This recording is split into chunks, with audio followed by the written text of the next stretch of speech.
السلام علیکم ورحمۃ اللہ وبرکاتہ۔ میں ڈاکٹر محمد نظام الدین قاسمی آپ لوگوں کے سامنے انٹرمیڈیٹ سال دوم زبان دوم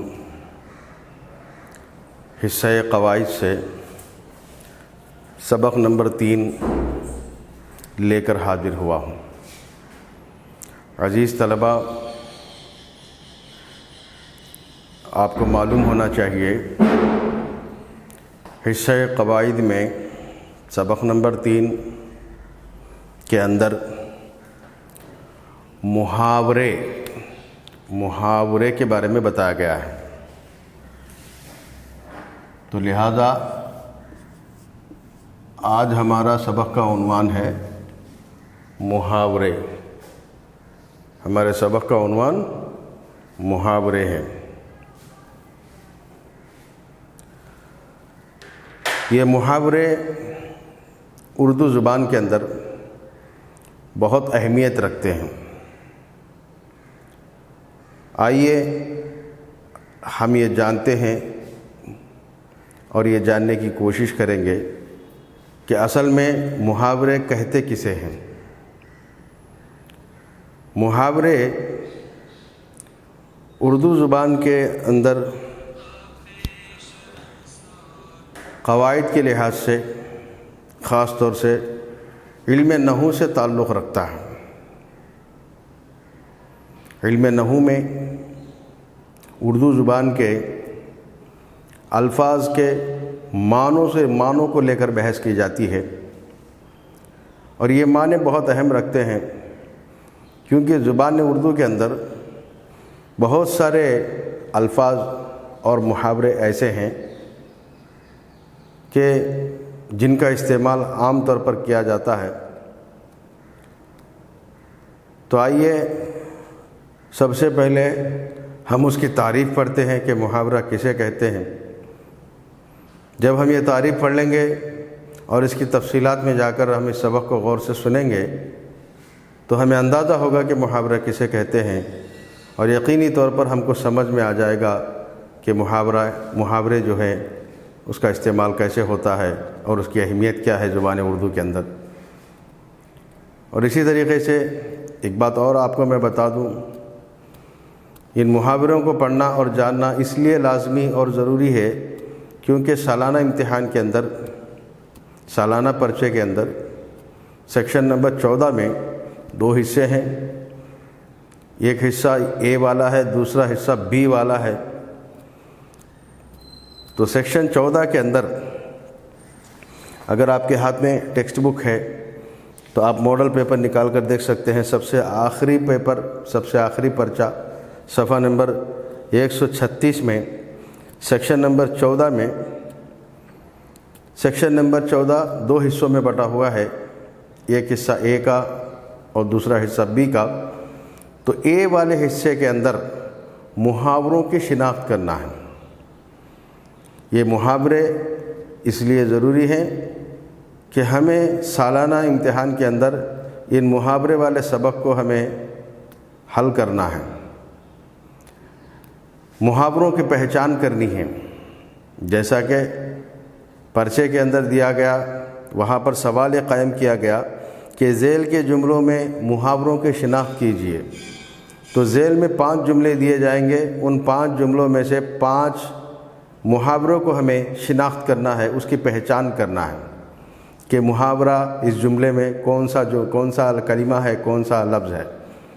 تو لہذا 5 جملے کے اگر ہم نے 5 صحیح محاورے کو پہچان لیا تو 5 مارکس آرام سے ہم لوگوں کو حاصل ہو جائیں گے۔ تو لہذا محاورے کو اس لیے سننا لازمی اور ضروری ہے کیونکہ سالانہ امتحان کا پرچہ حل کرنے کے لیے ہمیں محاوروں کی شناخت بہت ضروری ہے، اور اس کے لیے بورڈ نے 5 مارکس مختص کیے ہیں، 5 مارک دیے جائیں گے 5 محاوروں کو شناخت کرنے کے لیے۔ تو لہذا آئیے اب ہم محاورے کی تعریف اور اس کی تفصیلات میں چلتے ہیں۔ اگر آپ کے ہاتھ میں تعلیمی نصاب کا یہ درسی کتاب اگر آپ کے ہاتھ میں ہے، ٹیکسٹ بک اگر آپ کے ہاتھ میں ہے تو آپ کو سمجھنا آسان ہو جائے گا۔ آپ صفحہ نمبر 85 یعنی 80 پر 5 صفحہ نمبر پر آپ چلے جائیے، وہاں پر محاوروں کی تعریف اور اس کی تفصیل بیان کی گئی، مثالوں کے ساتھ اس کو سمجھایا گیا۔ لہذا درسی کتاب کے اندر جس انداز سے ہم کو یہ سمجھایا گیا، جس انداز سے ہم کو اس کی تعریف بتائی گئی، اسی انداز میں ہم سمجھنے کی کوشش کریں گے۔ سب سے پہلے محاورے کی تعریف۔ کتاب میں یہ دیا گیا کہ محاورہ کسے کہتے ہیں؟ دو یا دو سے زیادہ الفاظ کے اس مجموعے کو محاورہ کہتے ہیں جو کسی مصدر سے مل کر بنا ہو اور وہ اپنے لغوی یعنی حقیقی معنی کے بجائے دوسرے مجازی یا غیر حقیقی معنی میں استعمال ہوا ہو۔ غور کریں، محاورہ کسے کہتے ہیں؟ دو یا دو سے زیادہ الفاظ، دو یا دو سے زیادہ الفاظ کا وہ مجموعہ جو کسی مصدر سے مل کر بنا ہو۔ مصدر کے معنی ورب کے ہیں، انگریزی میں جس کو ہم ورب کہتے ہیں، اسی طریقے سے اردو کے اندر اس کو مصدر کہتے ہیں۔ جو کسی ورب سے، اردو کا کوئی لفظ ورب سے یا کسی مصدر سے مل کر بنا ہو اور اس کے جو لغوی معنی ایک الگ ہوں لیکن استعمال میں لغوی معنی نہ آتے ہوں بلکہ اس کے غیر لغوی معنی تو اس کے ایک ہوں لیکن ان الفاظ کا لغوی معنی ایک ہو لیکن ان الفاظ کا لغوی معنی کے بجائے غیر لغوی معنی میں استعمال ہوتا ہو۔ حقیقت کے طور پر ان الفاظ، ان کلموں کا معنی، لغوی معنی ایک ہو لیکن وہ معنی مراد نہیں لیے جاتے جو اصل اس کے حقیقی معنی ہیں، بلکہ کوئی دوسرے معنی مراد لیے جاتے ہیں۔ الفاظ، کلمہ وہی ہوتے ہیں، اس کے حقیقی معنی کے بجائے اس کے غیر حقیقی معنی، اس کے لغوی معنی کے بجائے غیر لغوی معنی کا معنی مراد لیے جاتے ہوں۔ ایسے الفاظ کے مجموعے کو، ایسے الفاظ اور کلموں کے مجموعے کو محاورے کہتے ہیں۔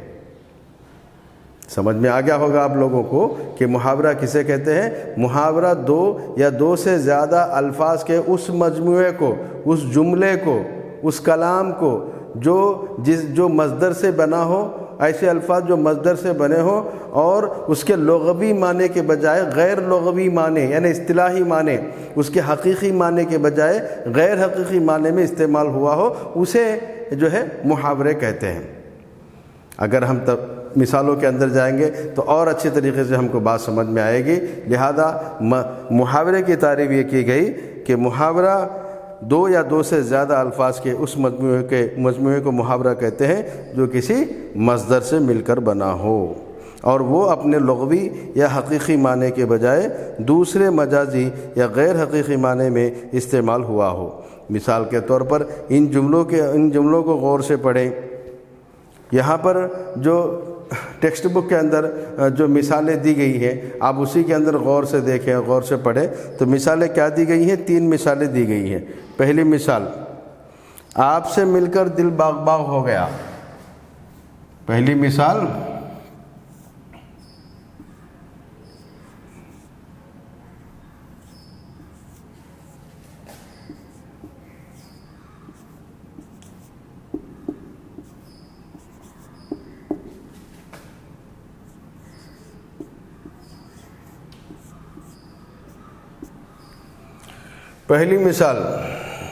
آپ سے مل کر دل باغ باغ ہوا۔ دوسری مثال،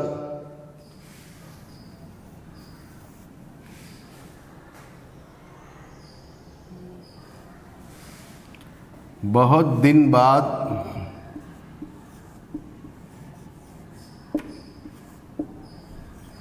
نانی سے مل کر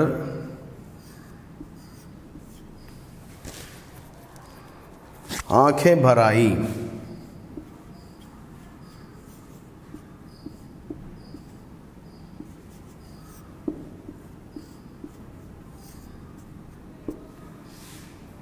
بہت دن بعد نانی سے مل کر آنکھیں بھر آئی۔ اسی طریقے سے تیسری مثال،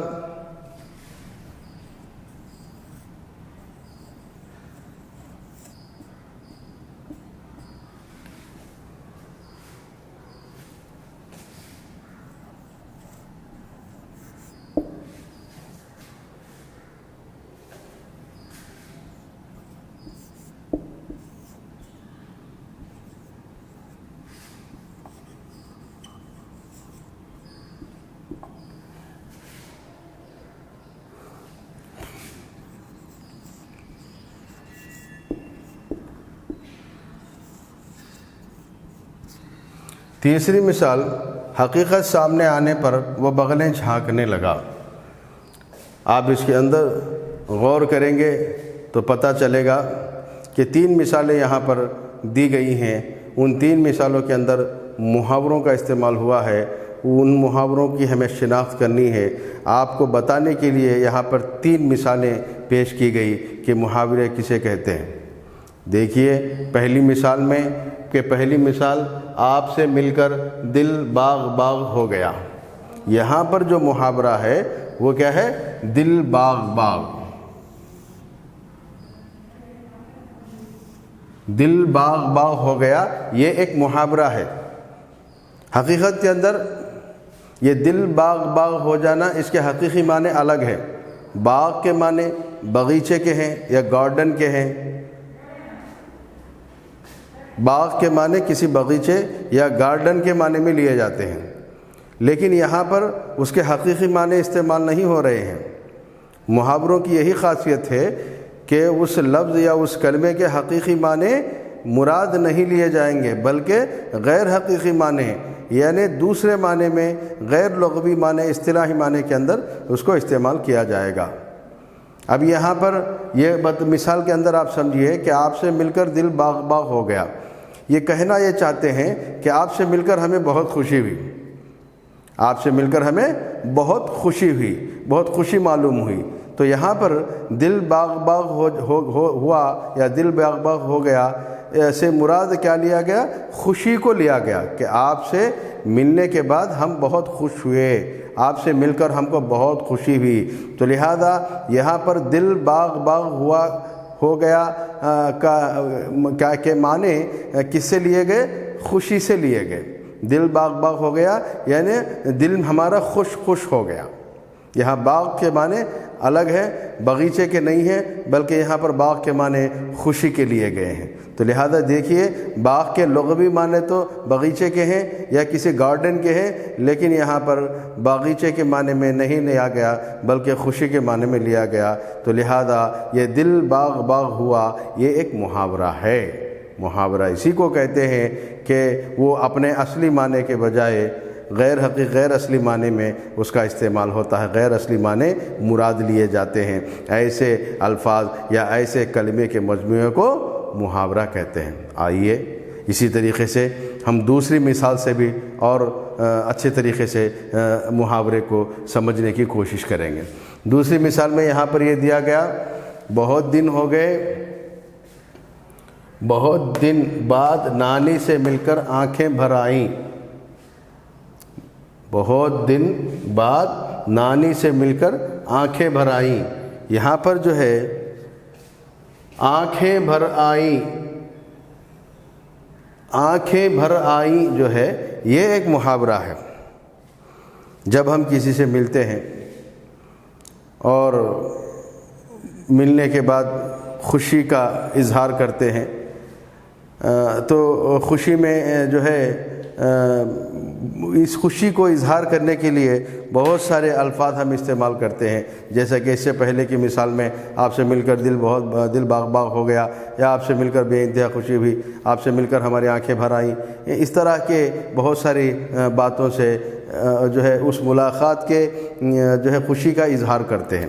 یہاں پر نانی سے بہت دن بعد نانی سے مل کر آنکھیں بھر آئیں، یہاں پر آنکھیں بھر آئی ایک محاورہ ہے۔ آنکھیں بھر آنے کا مطلب یہ ہے کہ آنکھیں جو ہے وہ بھر جانا، آنکھیں بھر جانا یہ مراد ہے یہاں پر، لیکن یہاں پر کہنے کا مطلب وہ نہیں ہے کہ آنکھیں بھر آئی، بلکہ کہنے کا مطلب یہ ہے کہ بہت دنوں بعد نانی سے مل کر دل اداس ہوا، دل غمگین ہوا، آپ سے مل کر جو ہے ہماری خوشی جو ہے وہ دگنی ہو گئی، یہ اس کے کہنے کا مطلب ہوتا ہے۔ تو آنکھیں بھر آئی سے مراد یہاں پر اس کے حقیقی معنی میں نہیں لیے گئے، بلکہ بتانا مقصد یہ ہے کہ آنکھیں بھر آئیں یعنی کہ آپ سے مل کر ہم بہت جو ہے خوشی تو ہوئے، لیکن ساتھ ساتھ ہمیں ایک قسم کی جو ہے اداسی بھی آئی، ہمارا دل مغموم ہوا، یہ کہنے کا مطلب ہے۔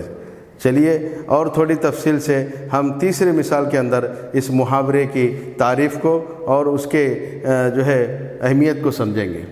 تیسری مثال میں ہے حقیقت سامنے آنے پر وہ بغلیں جھانکنے لگا۔ دیکھیے آپ بورڈ کے اندر دیکھیں گے اور غور کریں گے تو یہاں پر ہے حقیقت سامنے آنے پر وہ بغلیں جھانکنے لگا۔ وہ بغلیں جھانکنے لگا حقیقت سامنے آنے پر، یہاں پر ایک محاورہ استعمال ہوا ہے بغلیں جھانکنا۔ اس جملے کے اندر آپ دیکھیں گے وہ بغلیں جھانکنے لگا، یہ ایک محاورہ ہے۔ وہ بغلیں جھانکنا، بغلیں جھانکنا ایک محاورہ ہے۔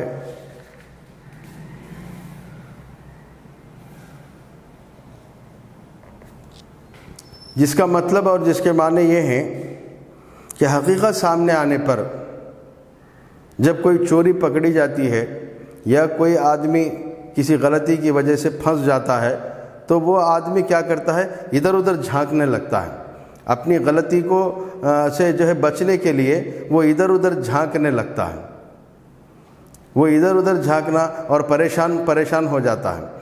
تو جب کوئی آدمی کسی آدمی کی کوئی غلطی پکڑی جاتی ہے یا کوئی آدمی کسی غلطی میں پکڑا جاتا ہے تو پکڑے جانے کے بعد اس کی کیفیت اور اس کی حیت کیا ہوتی ہے کہ وہ پریشان ہو جاتا ہے۔ حقیقت سامنے آنے پر وہ پریشان ہو جاتا ہے۔ تو پریشان ہو جانے کا مطلب یہ ہے کہ اس پریشان ہو جانے کو بغلیں جھانکنے لگا کے محاورے کا استعمال کیا گیا۔ یعنی بغلیں جھانکنا یعنی بغلوں کو دیکھنا، ادھر ادھر دیکھنا، اس انداز سے بغلیں جھانکنا ہوتا ہے۔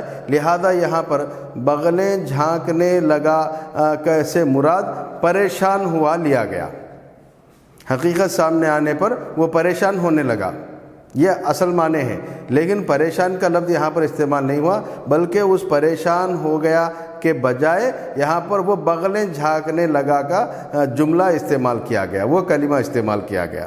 کہنے کا مطلب یہ ہے کہ محاورے ایسے جو ہے کلمے کے مجموعے کو کہتے ہیں جو حقیقی معنی کے بجائے جو ہے غیر حقیقی معنی میں استعمال ہو رہا ہو۔ بغلیں جھانکنے کا حقیقی معنی یہ ہے کہ آدمی بغل کو جھانک کر دیکھے، بغلوں کو جھانک کر دیکھے، یہ حقیقی معنی ہیں اس کے۔ لیکن یہاں پر حقیقی معنی مراد نہیں لیے گئے، بلکہ کون سے معنی مراد لیے گئے؟ یہاں پر جو ہے پریشان ہو جانا یا تتر بتر ہو جانا یا پراگندہ ہو جانے کے معنی میں لیا گیا ہے۔ لہذا یہ بتایا گیا ہے کہ حقیقت سامنے آنے پر وہ پریشان ہو گیا، وہ تتر بتر رہ گیا، وہ حیران ہو گیا۔ تو اس کو کس انداز میں بیان کیا گیا؟ اس کو محاورے کے انداز میں یہ اس طریقے سے بیان کیا گیا کہ حقیقت سامنے آنے پر وہ بغلیں جھانکنے لگا یعنی پریشان ہونے لگا۔ اسی طریقے سے آپ لوگوں کو اور بھی بہت سارے اردو میں محاورے مل جائیں گے۔ اگر آپ کے ہاتھ میں ٹیکسٹ بک یا درسی کتاب آپ کے ہاتھ میں ہے تو صفحہ نمبر 86 کے اندر آپ دیکھیں گے کہ بہت سارے جو ہے اس کے اندر محاورے جو اردو میں استعمال ہوتے ہیں وہ جو ہے یہاں پر لکھ دیے گئے ہیں۔ اگر آپ ان محاوروں کو سمجھ سکے اور اس کے معنی کو سمجھ سکے تو آپ کو جو ہے اگلے سالانہ امتحان کے اندر محاوروں کی شناخت کرنے میں کوئی دشواری نہیں ہوگی۔ لہذا ہم چاہتے ہیں کہ آپ صفحہ نمبر 86 پر جو محاورے دیے گئے ہیں ترتیب وار سیریل کے اعتبار سے وہاں پر بہت سارے اردو کے محاورے لکھ دیے گئے ہیں۔ آپ ان محاوروں کو غور سے پڑھیں اور اس کو سمجھیں اور اس کے لغوی معنی، حقیقی معنی اور غیر حقیقی معنی دونوں کو بھی اگر آپ سمجھیں گے تو آپ کے لیے محاوروں کی شناخت کرنا کوئی مشکل کام نہیں ہوگا۔ ان محاوروں کو آپ سمجھنا ہے اور اس کی شناخت بھی کرنی ہے، اور وہ شناخت کہاں سے کرنی ہے؟ سالانہ امتحان کے سیکشن نمبر 14 میں۔ سیکشن نمبر 14 دو حصوں میں بٹا ہوا ہے، ایک حصہ اے کا اور دوسرا حصہ بی کا۔ تو اے والے حصے میں 5 جملے آپ کو دیے جائیں گے۔ ان 5 جملوں کے اندر محاوروں کی شناخت کے بارے میں آپ سے کہا جائے گا کہ ان 5 جملوں کے اندر محاوروں کی شناخت کیجئے۔ تو لہٰذا آپ کو وہاں پر 5 جملے کی 5 محاورے جو ہے آپ کو شناخت کرنے ہوں گے۔ یا تو وہ جملہ ہو بہو لکھ کر اس کے نیچے جو ہے محاورے کے نیچے انڈر لائن کرنا ہوگا، یا پھر اسی جملے میں سے جو محاورہ ہوگا اس کو نکال کر صرف اسی ایک محاورے کو آپ کو جو ہے جوابی جو ہے پرچے کے اندر آپ کو لکھنا ہوگا۔ سیکشن نمبر 14 لکھ کر، حصہ نمبر اے لکھ کر آپ کو 5 جوابات، 5 جو محاورے ہیں آپ وہ جوابی پرچے میں آپ کو لکھنا ہوگا۔ آپ وہ کام کب کر سکیں گے؟ جب آپ محاوروں کو پہچان سکیں گے، محاوروں کی شناخت کر سکیں گے اور محاوروں کی تعریف کو آپ سمجھیں گے۔ آپ اس مختصر سی تعریف کے بعد یہ سمجھ میں ہوں گے کہ محاورے کسے کہتے ہیں اور اس کی کیا اہمیت ہے اردو کے اندر۔ آئیے دیکھتے ہیں اور بھی بہت سارے محاورے جو اردو میں عام طور پر استعمال کیے جاتے ہیں۔ ایک اور محاورہ ہے آپے سے باہر ہونا۔ آپے سے باہر ہونا ایک محاورہ ہے اردو کے اندر جس کے معنی ہے بہت غصے میں ہونا۔ آدمی جب کسی چیز کو لے کر پریشان ہو جاتا ہے یا اسے غصہ ہو جاتا ہے تو وہ آدمی غصے کی حالت میں کوئی غلط قدم اٹھاتا ہے، کسی کو مارتا ہے، کوئی چیز پٹک دیتا ہے یا اپنے غصے کا اظہار جو کرتا ہے تو اس اظہار والے معاملے کو آدمی کو کیا کہتے ہیں؟ یہ آدمی تو آپے سے باہر ہو گیا۔ جب کسی آدمی کو غصہ آتا ہے تو وہ آدمی اپنے غصے کا اظہار کس انداز میں کرتا ہے؟ یا تو کسی کو مار دیتا ہے، یا کوئی چیز پٹک دیتا ہے، یا کسی کا نقصان کر دیتا ہے، یا کوئی چیز توڑ پھوڑ دیتا ہے۔ تو انسان غصہ آنے کے بعد یہ جو کیفیت کا اظہار کرتا ہے، اس کیفیت کو کیا کہتے ہیں؟ اس کیفیت کو کہتے ہیں کہ یہ آدمی آپے سے باہر ہو گیا، یعنی اپنے کنٹرول سے باہر ہو گیا، اپنے قابو سے باہر ہو گیا۔ آدمی کو جب غصہ آتا ہے تو عموماً یہ دیکھا گیا کہ آدمی غصے سے باہر ہو جاتا ہے، تو وہاں پر یہ بات استعمال ہوتی ہے کہ یہ آدمی آپے سے باہر ہو گیا۔ آپے سے باہر ہو گیا ایک محاورہ ہے، اس کے اصل معنی کیا ہے؟ یعنی آدمی بہت زیادہ غصے میں ہے۔ آپے سے باہر ہو جانے کا مطلب یہ ہے کہ کنٹرول سے باہر ہو جانا، یہ اس کے حقیقی معنی ہے، لیکن یہ اصل اس کے جو مجازی جو معنی لیے گئے ہیں وہ ہے بہت زیادہ آدمی غصے میں ہونا۔ آپے سے باہر ہونا مطلب بہت زیادہ غصے میں ہونا۔ اسی طریقے سے پاپڑ بیلنا۔ پاپڑ بیلنا ایک اور محاورہ ہے اردو کا جو عام طور پر بہت زیادہ استعمال ہوتا ہے۔ کہاں استعمال ہوتا ہے؟ وہاں پر استعمال ہوتا ہے آدمی کو جب کسی کام کے کرنے کے اندر محنت لگتی ہو اور محنت کے ساتھ کوئی کام کیا جاتا ہے، بغیر محنت کے کوئی کام جو ہے نہیں ہوتا، تو جو کام محنت سے کیا جاتا ہے تو وہ محنت والے کام کی جگہ پر اس محاورے کا استعمال کیا جاتا ہے۔ کہتے ہیں کہ اس آدمی نے بہت سارے پاپڑ بیلے۔ جب کوئی آدمی محنت کر کے کوئی پھل جو ہے جب اسے ملتا ہے، جب کوئی آدمی محنت کر کے کوئی چیز حاصل کرتا ہے تو وہ چیز حاصل کرنے کے بعد اسے کہتے ہیں کہ بھائی یہ چیز تجھے اتنی آسانی سے حاصل نہیں ہوئی، یا وہ خود شخص کہتا ہے کہ یہ چیز مجھے آسانی سے یہ چیز حاصل نہیں ہوئی بلکہ اس کے لیے مجھے بہت سارے پاپڑ بیلنے پڑے۔ تو لہذا پاپڑ بیلنا یہاں پر ایک محاورہ ہے جو اردو میں عموماً استعمال ہوتا ہے۔ پاپڑ بیلنا حقیقی معنی اس کے یہ ہیں کہ آٹے سے عام طور پر جو پاپڑ بنایا جاتا ہے اس آٹے کو لے کر تختے پہ رکھ کر بیلن کے ذریعے سے اس کو بیلنا، حقیقی معنی اس کے یہ ہیں پاپڑ کو بیلنا۔ تو پاپڑ کے بیلنے میں ایک محنت لگتی ہے، تو آدمی جب کسی بھی قسم کی محنت کرتا ہے کسی بھی کام کے لیے یا کسی بھی مقصد کو پورا کرنے کے لیے، مثال کے طور پر اگر کوئی آدمی پی ایچ ڈی کرتا ہے اور پی ایچ ڈی کی ڈگری اسے حاصل ہوتی ہے تو پی ایچ ڈی کی ڈگری حاصل کرنا اتنا آسان کام نہیں ہے، اس کے لیے بہت ساری محنت کرنی پڑے گی۔ تو لہذا جب وہ آدمی پی ایچ ڈی حاصل کر لیتا ہے تو ہم اسے یہ کہہ سکتے ہیں کہ بھائی تو نے یہ پی ایچ ڈی کی ڈگری حاصل کی ہے اور اس کو حاصل کرنے کے لیے تجھے بہت سارے پاپڑ بیلنے پڑے۔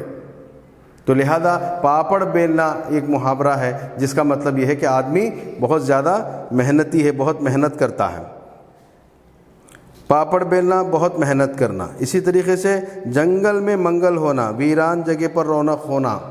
جنگل میں منگل ہونا یہ ایک محاورہ ہے جس کے معنی ہے ویران جگہ کے اندر ایک خوشی ہونا، ایک رونق ہونا۔ اسی طریقے سے منہ میں پانی بھر آنا۔ منہ میں پانی بھر آنا، یہ اس کا مطلب یہ ہے کہ لالچی ہونا، یعنی اس کا معنی منہ میں پانی بھر آنا ایک محاورہ ہے۔ یہ حقیقی معنی اس کے وہ نہیں ہے کہ منہ کے اندر پانی بھر جائے، بلکہ اس کا جو ہے غیر حقیقی معنی میں استعمال ہوا ہے، اور غیر حقیقی معنی یہ ہے کہ آدمی لالچی ہو جانا، یعنی لالچی آدمی کو سے یہ کہا جائے گا کہ اس کے منہ میں پانی بھر آیا۔ جب کسی چیز کو دیکھ کر ہمارے دل میں حرص اٹھتی ہے یا کسی یہ چیز کو دیکھ کر ہمارے اندر لالچ آ جاتا ہے، تو وہاں پر یہ محاورہ استعمال ہوتا ہے کہ بھئی اس آدمی کو اس چیز کو دیکھ کر اس کے منہ میں تو پانی آ گیا، اس کے منہ میں تو پانی بھر گیا۔ مطلب منہ میں پانی بھر جانے کا سے مراد یہ نہیں کہ اس کے منہ میں پانی آ گیا ہو یا اس کا منہ پانی سے بھر دیا گیا ہو، بلکہ اس کا مطلب یہ ہے کہ وہ آدمی لالچی ہو گیا، یعنی اسے حرص پیدا ہو گئی ہے، وہ آدمی لالچی ہو گیا ہے۔ اسی طریقے سے ایک اور محاورہ ہے مٹھی گرم کرنا، یعنی اس کا مطلب ہے رشوت دینا۔ مٹھی گرم کرنے سے مراد رشوت دینا ہے، یعنی مٹھی گرم کرنا عام طور پر وہاں پر استعمال ہوتا ہے جہاں پر کسی آدمی کو یا کسی ملازم کو رشوت کے طور پر کچھ رقم دی جاتی ہے۔ بہت سارے سرکاری اور حکومتی اداروں کے اندر کچھ بعض آفیسرس ایسے ہوتے ہیں کہ وہ لوگ رشوت لیتے ہیں، تو ان لوگوں کو جو رشوت دی جاتی ہے عام طور پر ایک محاورے میں اس جو ہے عمل کو بیان کیا جاتا ہے کہ جب تک مٹھی گرم نہیں ہوتی، گرم نہیں کرتے کام جو ہے نہیں بنتا۔ حکومتی اداروں کے اندر جب تک مٹھی کو گرم نہیں کیا جاتا وہاں پر کام نہیں بنتا۔ تو یہاں پر مٹھی گرم کرنے سے مراد یہ نہیں کہ وہ آفیسر کے ہاتھ کو لے جا کر آگ میں ڈال کے اس کی مٹھی کو گرم کر دیا جائے۔ یہ حقیقی معنی تو یہ ہے کہ مٹھی کو گرم کرنا، یہ ہے مٹھی، اس کو مٹھی کہتے ہیں۔ اب اس کو گرم کرنا ہو تو کیسے گرم کیا جائے؟ چولہے پر یا آگ میں ڈالیں گے تو یہ گرم ہوگا۔ یہ حقیقی معنی مراد نہیں ہے۔ کہنے کا مطلب یہ ہے کہ مٹھی گرم کرنے کا مطلب یہ ہے کہ رشوت کے طور پر کچھ پیسے اس کے ہاتھ میں رکھ دیے جائیں۔ رشوت دینا، رشوت لینا، اس چیز کو جو ہے مٹھی گرم کرنے سے جو ہے تعبیر کیا گیا، اور یہ محاورہ وہاں پر استعمال ہوتا ہے جہاں پر رشوت لینا دینا چلتا ہے۔ اسی طریقے سے منتر پھونکنا، منتر پھونکنے کا مطلب یعنی جادو کرنا۔ کوئی آدمی جو ہے کسی پر پھونکتا ہے، پھونک مارتا ہے تو منتر پڑھنا کہتے ہیں اس کو، یعنی منتر پڑھنا تو اس نے تو اس کے اوپر منتر کر دیا ہے، یہ کہہ کر اس محاورے کا استعمال کیا جاتا ہے۔ منتر پڑھ دیا کا مطلب یہ نہیں ہے کہ وہ آ کر اس کے سامنے کھڑے ہو کر اسے پھونک مار رہا ہو یا اس کے اوپر کوئی دم کر رہا ہو، مطلب اس کا یہ ہے کہ اس نے اس پر جادو کر دیا ہے، یعنی اس نے اس کے اوپر حاوی ہو گیا ہے، یہ کہنے کا مطلب ہوتا ہے اس کا۔ اسی طریقے سے نام جھنڈے پر چڑھانا، بدنام کرنا، یہ ایک محاورہ اور بھی ہے اردو کے اندر، جس کے اندر یہ کہا گیا کہ نام جھنڈے پر چڑھانا، یہ بھی ایک محاورہ ہے۔ اس کا یہ مطلب نہیں ہے کہ نام کو لے جا کر جھنڈے کے اوپر لکھ دیا جائے، بلکہ اس کا مطلب یہ ہے کہ بدنام کر دینا۔ اگر کوئی آدمی یا کوئی بچہ کسی باپ کو بدنام کرتا ہے، جب کوئی بچہ اپنے باپ کو بدنام کرتا ہے تو اس بچے سے یہ کہتے ہیں کہ تو نے تو باپ کا نام جھنڈے پہ چڑھا دیا، تو نے تو باپ کا نام جھنڈے پر چڑھا دیا۔ کہنے کا مطلب یہ ہے کہ تو نے باپ کا نام بدنام کر دیا۔ باپ کا نام جھنڈے پہ چڑھا دیا کا یہ مطلب نہیں ہے کہ بیٹے نے جھنڈا چڑھ کر جھنڈے پر باپ کا نام لکھ دیا ہو، یہ معنی مراد نہیں ہے۔ حقیقی معنی تو اس کے یہی ہیں، لیکن مراد یہ معنی نہیں لیے جائیں گے۔ مراد کیا معنی لیے جائیں گے کہ اس نے اپنے بیٹے نے اپنے باپ کا نام بدنام کر دیا۔ جو بیٹا اپنے باپ کا نام بدنام کرتا ہے اس بیٹے کے لیے یہ لفظ استعمال ہوتا ہے، یہ محاورہ استعمال ہوتا ہے کہ فلانے کے بیٹے نے اس کے باپ کے نام کو جھنڈے پر چڑھا دیا۔ اسی طریقے سے ورق کو سیاہ کرنا، ورق کو سیاہ کرنا، یہ بھی ایک محاورہ ہے اردو کا۔ ورق یعنی کاغذ کو سیاہ کرنا، یعنی کالا رنگ مار دینا، کالا پینٹ کر دینا۔ ورق کو کالا کر دینا، یہ ایک طریقہ محاورہ ہے۔ تو اس کا یہ مطلب نہیں کہ ہر پیج کو، ہر صفحے کو کالا کر دیا جائے، بلکہ اس سے مراد یہ ہے کہ ہر صفحے کو لکھ لیا جائے، ہر صفحہ لکھا ہوا ہو۔ جو صفحہ لکھا ہوا ہوتا ہے اسے، جو ہر صفحہ لکھا ہوا ہوتا ہے وہاں پر کہا جاتا ہے کہ ورق کو سیاہ کرنا، یعنی بہت کچھ لکھنا، بہت کچھ لکھنے کو ورق کو سیاہ کرنا کہا جاتا ہے۔ اسی طریقے سے ایک اور محاورہ ہے ہاتھ پر ہاتھ رکھ کر بیٹھنا، بیکار بیٹھنا۔ جب کوئی آدمی بیکار بیٹھتا ہے تو اسے یہ نہیں کہا جاتا کہ بیکار بیٹھا ہے، بلکہ یوں کہا جاتا ہے عموماً کہ وہ آدمی تو ہاتھ پہ ہاتھ دھرا بیٹھا ہے۔ ہاتھ پہ ہاتھ دھرا بیٹھا ہے کہ مطلب یہ نہیں کہ ایک ہاتھ پر ایک ہاتھ ایسا رکھ کے بیٹھا ہو، نہیں، بلکہ جو آدمی خالی ہے، بیکار ہے، کام نہیں کرتا، کوئی کام نہیں کرتا اور خالی بیٹھا ہوا ہے، تو اس آدمی کے لیے یہ جو ہے محاورہ استعمال ہوتا ہے کہ وہ آدمی تو ہاتھ پہ ہاتھ دھرا بیٹھا ہے۔ مطلب یہ ہے کہ وہ کچھ کام کا نہیں ہے، وہ کچھ کام نہیں کرتا، یہ مطلب ہے اس کا، یہ بتانا مقصود ہوتا ہے۔ وہاں پر یہ محاورہ استعمال ہوتا ہے کہ وہ آدمی تو ہاتھ پہ ہاتھ دھرا بیٹھا ہے۔ اسی طریقے سے آگ بجھانا، آگ بجھانا اس کے معنی ہے کہیں اگر آگ لگی ہے تو جا کر پانی ڈال کر اس کو بجھا دیں، یہ حقیقی معنی ہے اس کے، لیکن یہاں پر محاورے میں بھی اس کا استعمال ہے۔ جب کوئی آدمیوں کے درمیان اگر جھگڑا ہو رہا ہے، ایک تیسرا آدمی جا کر اس جھگڑے کو جو ہے نمٹاتا ہے، دونوں میں صلح کراتا ہے، جھگڑے کو رفع دفع کرتا ہے، تو وہاں بھی یہ جملہ استعمال ہوتا ہے، یعنی جھگڑے کو ختم کرنا۔ فلانا آدمی نے جا کر وہ آگ بجھا دی۔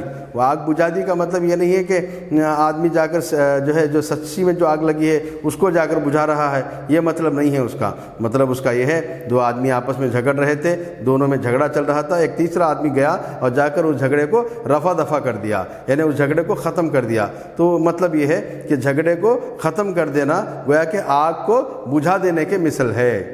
تو لہذا آگ بجھانا بھی ایک طرح کا محاورہ ہے۔ اسی طریقے سے آگ بگولا ہونا یعنی بہت خفا ہونا، ناراض ہونا، غصہ ہونا، یہ بھی ایک محاورہ ہے اردو کا کہ آگ بگولا ہونا۔ آگ کے معنی آنچ کے ہیں، آگ کے ہیں، بگولا ہونا یعنی پھوٹنا۔ تو اس کے حقیقی معنی تو یہ ہے کہ آگ پھوٹ گیا ہے، یہ اس کے حقیقی معنی ہے، لیکن حقیقی معنی یہاں پر مراد نہیں لیے جاتے۔ جیسا کہ میں نے بتایا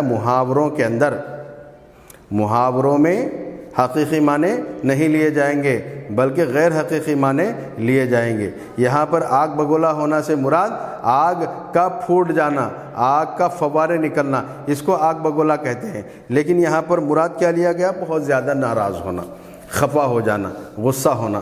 جب کوئی آدمی غصہ ہوتا ہے، خفا ہوتا ہے، ناراض ہوتا ہے تو اسے کہتے ہیں کہ وہ آدمی آگ بگولا ہو گیا، غصہ ہو گیا، یعنی اسے غصہ آ گیا۔ اسی طریقے سے پانی ہونا، شرمندہ ہونا۔ پانی ہونا سے مراد جو ہے شرمندہ ہونا، یہ بھی ایک تعبیر ہے۔ جب کوئی آدمی شرمندہ ہوتا ہے، نادم ہوتا ہے، تو اس کے لیے کہا جاتا ہے کہ یہ آدمی جو ہے پانی ہو گیا، وہ آدمی پانی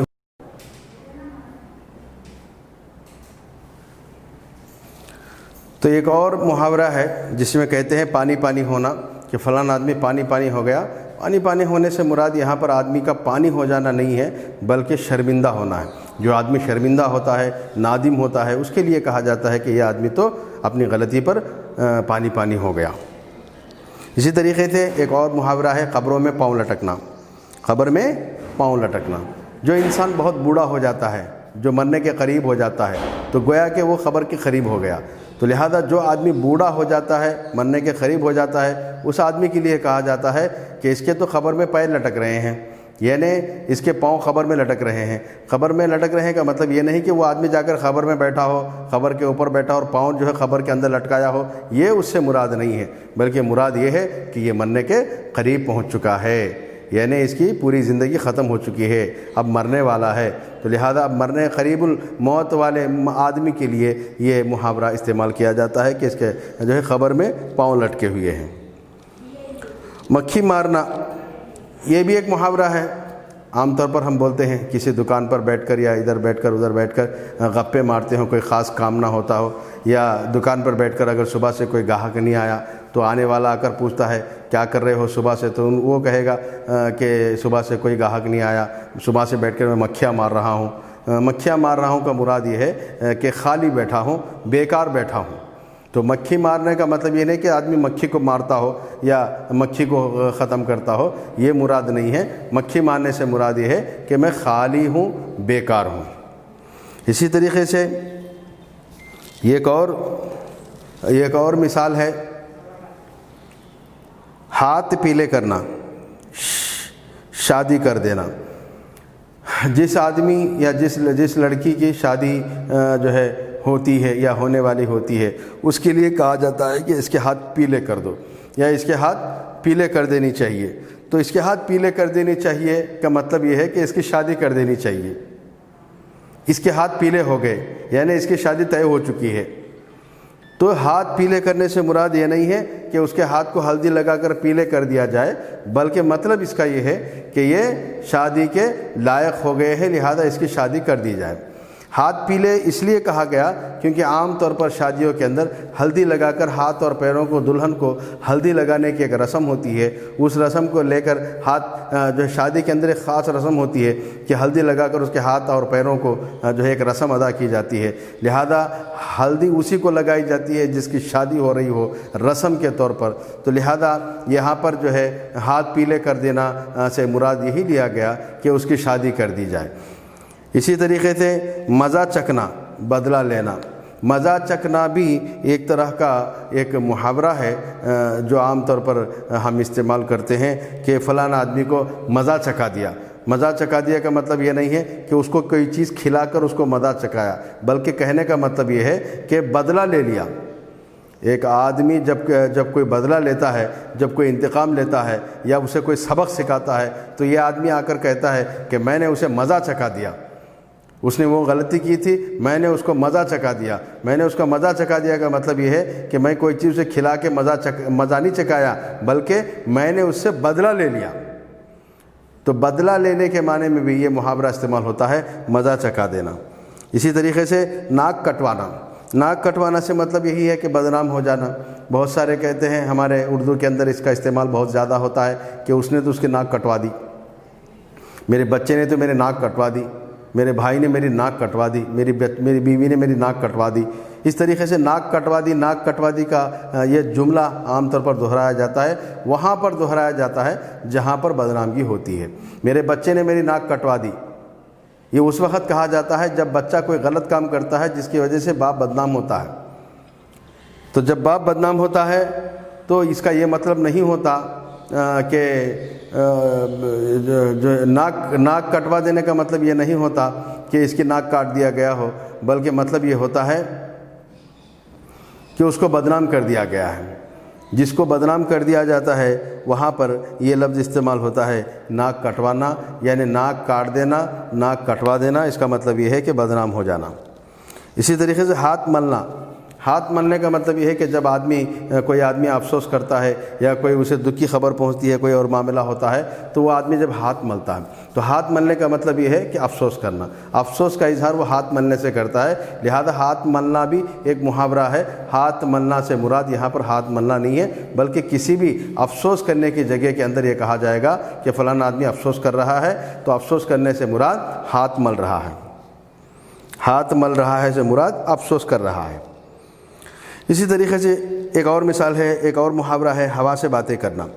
ہوا سے باتیں کرنا، غرور کرنا. جو آدمی گھمنڈی، متکبر اور مغرور ہوتا ہے، جو کسی کی پرواہ نہیں کرتا، کسی کا خیال نہیں کرتا، اپنے آپ کو بڑا سمجھتا ہے، ایسے آدمی کے لیے کہا جاتا ہے کہ بھائی وہ آدمی تو ہوا سے باتیں کر رہا ہے. ہوا سے باتیں کر رہا ہے کا مطلب یہ ہے کہ وہ آدمی بڑا مغرور ہے، بڑا متکبر ہے، بڑا ہی جو ہے ہماری زبان میں اگر کہیں تو بڑا ہی شان خور ہے. تو جو آدمی مغرور ہوتا ہے، متکبر ہوتا ہے، اس کے بارے میں کہا جاتا ہے کہ یہ آدمی جو ہے ہوا سے باتیں کر رہا ہے، یعنی غرور کرنا. غرور کرنے کو ہوا سے باتیں کرنے سے تعبیر کیا گیا. تو لہذا یہ وہ محاورے ہیں جو ہمارے درسی کتاب کے اندر، ٹیکسٹ بک کے اندر دیے گئے ہیں. آپ ان کو غور سے پڑھیں اور اس کو سمجھیں. اگر محاورے کی آپ تعریف کو سمجھیں گے تو محاورے کی تعریف کو لکھنا بھی آپ کے لیے آسان ہوگا، اور اسی طریقے سے محاوروں کو شناخت کرنا اور اس کو پہچاننا بھی آسان ہوگا.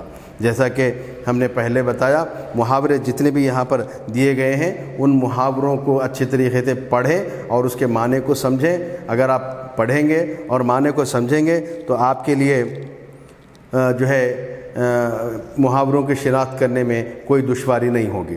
ایک بار اور میں آپ کو بتاتا ہوں کہ محاورے کیا کیا ہیں اور اس کی مثالیں کون کون سی ہیں. جیسا کہ میں نے بتایا کہ چند محاورے یہاں پر ہیں.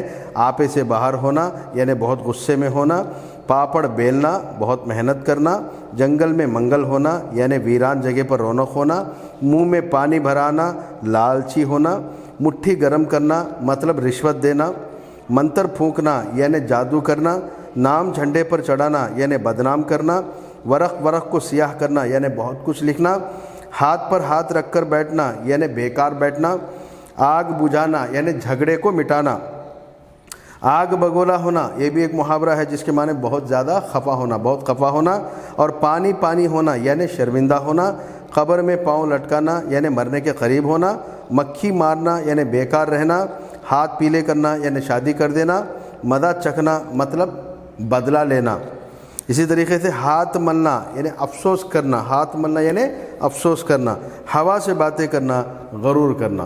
یہ وہ محاورے ہیں جو آپ کو سالانہ امتحان میں پوچھے جائیں گے، اس کی شناخت آپ کو کرنی ہوگی۔ لہذا جتنے محاورے یہاں پر دیے گئے ہیں ان محاوروں کو اچھے طریقے سے آپ سمجھیں اور اس کو پہچانیں، اور اس کی تعریف کو بھی آپ ذہن میں رکھیں کہ محاورہ کسے کہتے ہیں۔ میں نے شروع میں بتا دیا محاورہ کسے کہتے ہیں، دو یا دو سے زائد الفاظ کا وہ مجموعہ جو کسی مصدر سے بنا ہو اور جو حقیقی معنی کے بجائے غیر حقیقی معنی میں استعمال ہوتا ہو، اسے محاورہ کہتے ہیں۔ تو لہذا اس پوری تفصیل سے آپ محاورے کی تعریف کو سمجھ گئے ہوں گے۔ محاورے کی صرف تعریف کو آپ کو سمجھنا نہیں ہے، بلکہ اس تعریف کو آپ کو پڑھنا ہے، سمجھنا ہے، اور بغیر دیکھے کے لکھنے کی کوشش کرنا ہے، تعریف کو بھی لکھنے کی کوشش کرنا ہے، اور جو محاورے بتائے گئے ہیں ان محاوروں کو بھی پڑھنا ہے، اس کے معنی کو بھی سمجھنا ہے، اور جہاں کہیں بھی جس جگہ جس جملے میں بھی ان محاوروں کا استعمال ہوتا ہو آپ کو ان محاوروں کی شناخت کرنا ہے۔ یہ ہے آج کا سبق محاوروں کے بارے میں، جو انٹرمیڈیٹ سال دوم جو ہے زبان دوم کا جو ہے حصہ قواعد کا جو ہے سبق نمبر 3 ہے۔ لہذا آج ہم نے محاوروں کے بارے میں پڑھا۔ انشاءاللہ اگلے اسباق کے اندر دوسرے جو ہے عنوان کے اوپر اور دوسرے جو ہے لیسنوں کے اوپر بات ہوگی انشاءاللہ۔